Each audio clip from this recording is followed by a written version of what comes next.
Les gens venaient de partout pour venir à Montréal. Ça partait des États-Unis. Ils savaient qu'ils allaient à Whiteford venir passer une fin de semaine. Tout était ouvert tout le temps.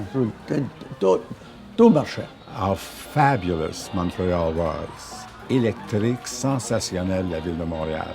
It was known as a wide open city. It was alive.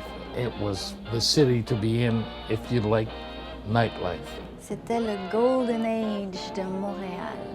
If you would arrive at the old port, you would go straight up Saint Laurent, and by the time you got to about St. Catherine Street, you were in the heart of a series of bars and speakeasies and cafes and all-night dance halls. Essentially, you could land, and in a short walk, you would find yourself sort of right in the heart of the nightlife of the city. Si tu vas sur la rue Saint-Laurent, c'est pour aller manger des hot dogs.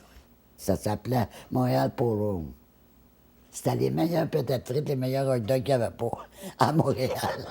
Quand on regarde ce qui a été écrit sur la culture du divertissement, les gens qui venaient à Montréal, pourquoi ils venaient à Montréal et qu'est-ce qu'on pensait de la ville de Montréal, on parle tout le temps de ce petit caractère-là européen, comme si c'était proprement montréalais, alors qu'on le retrouvait à New York aussi, dans l'architecture, dans les gens qui venaient. Peut-être parce qu'à Montréal, on parlait français, donc c'était palpable. Les Américains qui venaient ici, là, Montréal, ça parlait français, ils se pensaient à Paris, tu comprends, mais c'était glamorous. Le Paris de l'Amérique du Nord, c'était ça. Les Américains disaient « Oh, it's Paris, it's Paris. » Sainte-Catherine, le soir, c'est ambiance de club, de musique, tout était lumineux. Les façades des théâtres étaient d'une splendeur, c'était illuminé. Lowe's Capitol Palace, système un petit peu moins, Strand aussi. Strand était très, très illuminé. York, Séville, Princesse sur Bleury. Vous ne pouvez pas vous imaginer comment ça pouvait être beau. Le monde s'en allait n'importe où au hasard, bien souvent. Ils s'en allaient, puis tout à coup, hop, puis ils rencontraient quelqu'un, hop, moi je m'en vais là, OK, on va aller là. Puis l'autre, il dit, on va aller là. Puis c'était pas nécessairement planifié, là. Ils partaient au hasard, là. Quelqu'un qui avait 2-3 piastres dans ses poches, là, il pouvait passer une belle veillée, là. Montreal had so many clubs and dance halls. On St. Catherine Street, there was 980 clubs. Au point de vue cabaret, tu en avais partout. Of course, we had about 600 clubs in Montreal.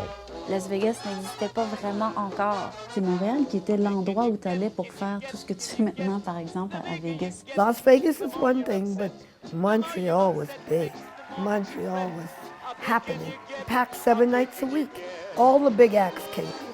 Singers, dancers, comedians, you name it, they were here. There's a huge, huge jazz influence in Montreal, and most of the main jazz performers in the States spent some time in Montreal at different times. Les grands artistes comme Louis Armstrong, Sarah Vaughan, Ella Fitzgerald, Sammy Davis, they all loved Montreal. They all thought Montreal was the place to be. I think there's always been a bit of an appreciation for the naughty side of Montreal. C'était libertin, hein? Tout était permis. Hein? Montréal, ville ouverte, c'est vrai, ça. Shows that were scandalous, girls who were not fully dressed, and all that made for Montreal's reputation.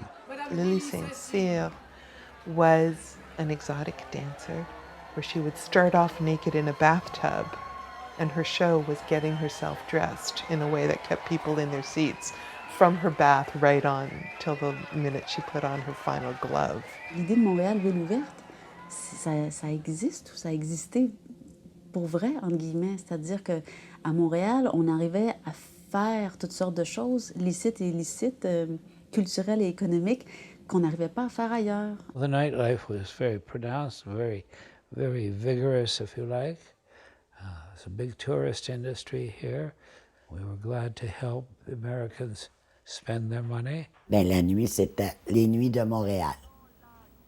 C'est pour ça que Jacques Normand y avait composé une chanson. J'aime les nuits de Montréal, pour moi ça vaut la place Pigalle. Je ris, je chante, la joie m'enchante, il y a partout des refrains d'amour. Je chante encore, je chante toujours, moi je chante mal.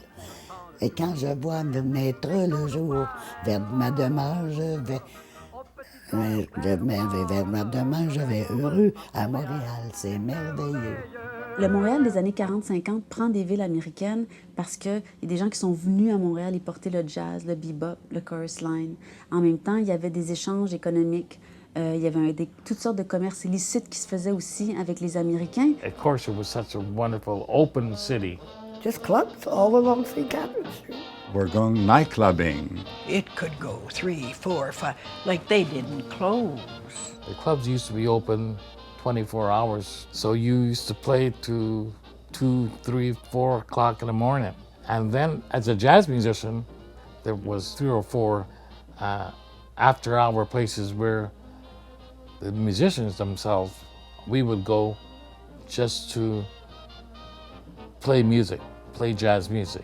So the city had a certain investment in maintaining that tourist attraction.